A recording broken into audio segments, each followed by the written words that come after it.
ये same deliverance जो आपने चर्च में देखी है, ये सेम पावर आपके घरों में काम करती है। आपको मालूम?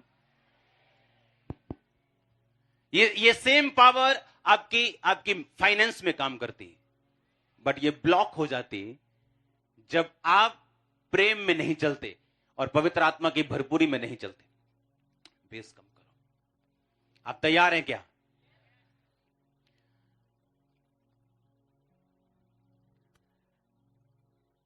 पहला राजाओं 17 बाब उसकी 1 आयत से हम पढ़ेंगे। तिशबी एलिया जो गिलाद के परदेशियों में से था, उसने अहाब से कहा, इज़राइल का परमेश्वर यहोवा जिसके सम्मुख में उपस्थित रहता हूं, उसके जीवन की शपथ, इन वर्षों में मेरे कहे बिना ना तो बारिश आएगी ना ओस पड़ेगी। तब यहोवा का वचन उसके पास पहुंचा, यहां से चलकर पूर्व की ओर करीत नामक नाले में जो यरदन के पूर्व में है छुप जा, उसी नाले का पानी तू पिया कर। मैंने कौओं को आज्ञा दी है कि वो तुझे वहां खिलाएं। यहोवा का ये वचन मानकर वह यरदन के पूर्व में करीत नामक नाले में जाकर छिपा रहा, और सवेरे और शाम को कौवे उसके पास रोटी और मांस लाया करते थे, और वो नाले का पानी पिया करता था।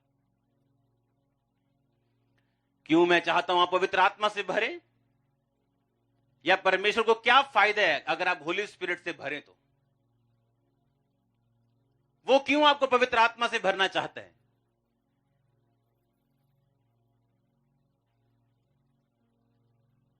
बाइबल कहती है एलिया जो पवित्र आत्मा से परिपूर्ण था और वो गुस्सा रखता था कि लोग पाप में हैं, और बाइबल कहती है उसी पाप के कारण उसने गुस्से में परमेश्वर से प्रार्थना की वचन से कि परमेश्वर तेरे वचन में लिखा तू आकाश बंद करेगा जब तेरे लोग तुझसे मुड़ जाएंगे।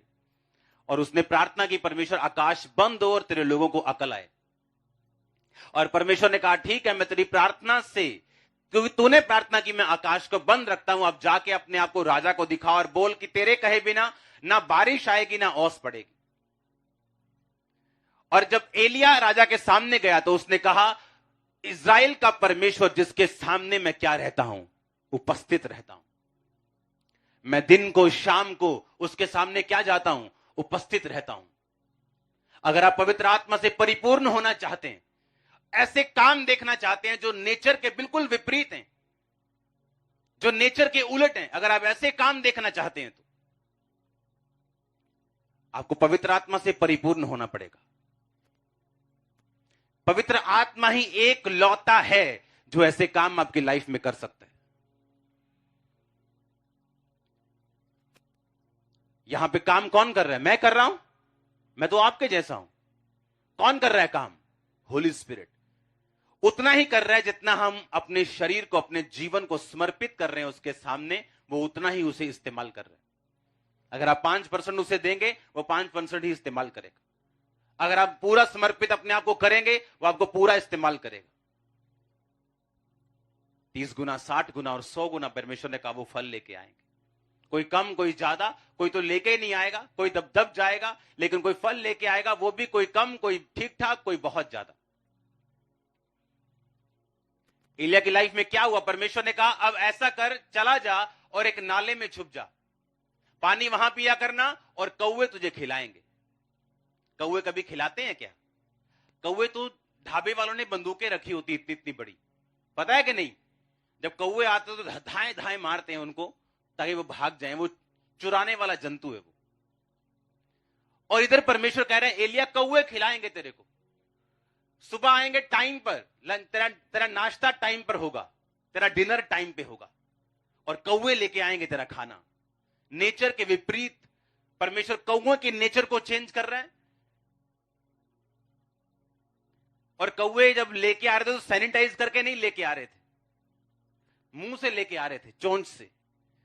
और एलिया को कोई इंफेक्शन नहीं हुआ। और स्टडी बताती कि एलिया जब नाले से बाहर आया तो अपने वेट को वो गेन कर चुका था, जबकि बाकी लोग पतले हो रहे थे। पतले होना अच्छी बात है, मैं भी हो रहा हूं, लेकिन मैं जिम जाके एक्सरसाइज से हो रहा हूं, हालेलुया। लेकिन उस समय लोग गरीबी और बीमारी से पतले हो रहे थे और एलिया अपने वेट को गेन कर रहा था। अगर होली स्पिरिट आपकी लाइफ में है, अगर पवित्र आत्मा आपकी जिंदगी में है, जो शैतान कर रहे हैं, जो माहौल कर रहे हैं, जो वायरस कर रहे हैं, आपकी लाइफ में वो लागू नहीं होगा। जो माहौल चल रहा है, जो इकोनॉमी चल रही है, जो सिस्टम चल रहा है, वो आप पे प्रभावी नहीं होगा। अब एलिया जो नाले का पानी पी रहे हैं और कौवे उसे खिला रहे हैं, इमेजिन करो कौवे आ रहे हैं काएं काएं करके, कोई मीट लेके आ रहा है, कोई रोटी लेके आ रहा है, और ढाबे बंद थे, दुकानें बंद थी, खाना नहीं था, राजा की रसोई से वो खाना आता था। अगर आप पवित्र आत्मा से परिपूर्ण हैं तो परमेश्वर आपके इंतजाम कर सकता है। आप एक मैग्नेट बन जाते हैं सप्लाई के लिए, कि आपकी लाइफ में हर एक सप्लाई को परमेश्वर हेवनली रीति के साथ पूरा करता है।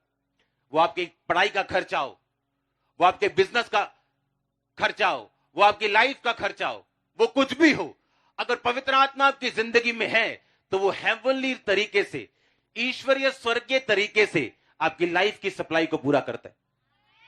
अगर पवित्र आत्मा आपकी लाइफ में नहीं तो बाकी लोग जहां भी भूखमरी का शिकार हो रहे थे तो वो भी भूखमरी का शिकार होता।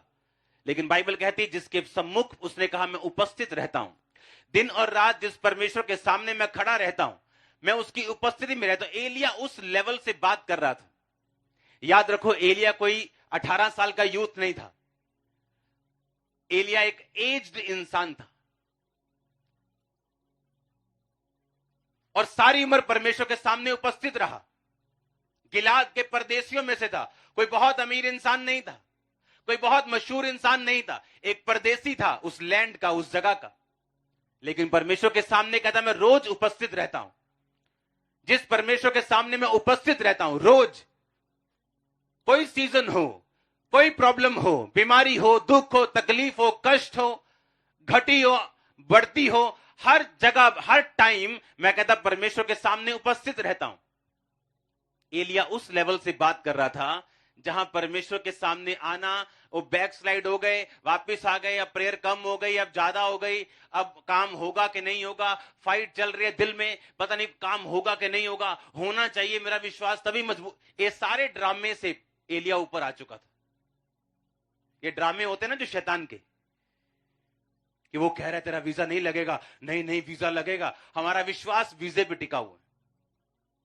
तेरी हीलिंग नहीं होगी, नहीं नहीं मैं मेरी हीलिंग होगी, उसके कोड़े खाने में चंगा हो चुका, नहीं होगी तेरी नहीं नहीं हो। उस लेवल से ऊपर आ चुका था। वो चंगा करे ना करे वो मेरा, हमें मालूम है उसके कोड़े खाने से हम चंगे हो चुके। जिस पोजीशन से भी हम निकले, जिस मुसीबत से भी हम जाएं, जहां पर से भी परमेश्वर में निकाले, जब हम इस लेवल से ऊपर आ जाते हैं कि होगा कि नहीं होगा, अगर नहीं हुआ तो मैं ये कर लूंगा, हुआ तो मैं ये करूंगा, हो गया तो मैं सेवा करूंगा, नहीं हुआ तो मैं एक, इस लेवल से ऊपर आ चुका था। क्योंकि पवित्र आत्मा की भरपूरी उन लोगों के लिए नहीं जिनके साथ अभी ये फाइट्स चल रही हैं। मैं आपको सच कह रहा हूं, ये उनके लिए नहीं। पवित्र आत्मा की भरपूरी उस इंसान के लिए जिसको ये भेद हो चुका है कि यीशु मसीह एकमात्र और जीवित परमेश्वर है। वो आपकी लाइफ में काम कर रहा है, वो नजर आ रहा है चाहे नहीं आ रहा, वो स्लोली है बट श्योरली है, आपको नजर आ रहा है कि नहीं आ रहा, वो क्या कर रहा है, कब कर रहा है, आपको नहीं समझ आ रहा। अगर आप इस लेवल से ऊपर उठ चुके हैं तो पवित्र आत्मा की भरपूरी फिर आप लोगों के लिए। आप मेरी बात समझ रहे कि नहीं? क्योंकि ये फाइट्स मेरी लाइफ में चलती थी। मेरी हीलिंग बहुत जरूरी है, अगर मैं हील ना हुआ तो मैं सेवा नहीं कर पाऊंगा, मेरी हीलिंग बड़ी जरूरी है, अगर ये ना हुआ तो मेरा विश्वास कैसे बढ़ेगा। जब ये सब चीजें मेरी लाइफ से निकल गई और मुझे मालूम था हीलिंग हो ना हो मुझे सेवा करनी, तब से पवित्र आत्मा की भरपूरी मेरी लाइफ में शुरू हुई। 2009 की ये बात है, हम फास्टिंग में थे, 7 दिन रात के फास्ट थे, 7 डे नाइट, और फास्टिंग में हम बैठे हैं, इधर आग सेक रहे हैं जनवरी का महीने में, और एक बंदा आ रहा है, मैंने आपको बताया था, उसके जुराबे नहीं थी और वो जा रहा है, और मैंने उसको अपने साथी को बोला कि इसको रोक और पूछ कि जुराबे क्यों नहीं डाली, बहुत ज्यादा सर्दी थी। उसने बुलाया कि जुराबे क्यों नहीं डाली, हम दे दें आपको, जुराबे दे दें हम। तब 50-60 लोग चर्च में आते थे और हम वैसे अपनी शॉप के बाहर बैठे थे, तब मैं काम भी करता था साथ में, और उससे पूछा, उसने कहा नहीं मेरे पास बहुत पैसा है, लेकिन मैं कोड़ी हूं, मैं डाल नहीं सकता जुराबे और कपड़े। अभी मैं अगर डाल के आया हूं तो मैं दुखी हूं, मैंने जाके घर जाके उतारने। सुबह जब मैं उठता हूं तो मेरी जो बहू है वो इतना मांस उठाती है मेरे बिस्तरे से, इतना मांस उठा के वो फेंकती। जब उसने पीठ अपनी निकाली तो हम देख के हैरान थे। इसी लड़के वाला उसका हाल था, पीठ उसकी पूरी लाल गल चुकी थी, यहां तक नीचे हाथ पैर सब कुछ। और जब उस पर प्रेयर हुई तब इतना था नहीं कि इसको रिकॉर्ड करना है, एक छोटे से कैमरे पर रिकॉर्डिंग थी, लेकिन वो पता नहीं कहां थी वो। और जब उस पर प्रेयर हुई, थर्ड डे उसने आगे टेस्टिमनी दी, थर्ड डे उसके जख्म सूखने शुरू हो गए। और तब से ये निशानियां थी पवित्र आत्मा की कि अगर हम इस ड्रामा से बाहर निकल आएंगे।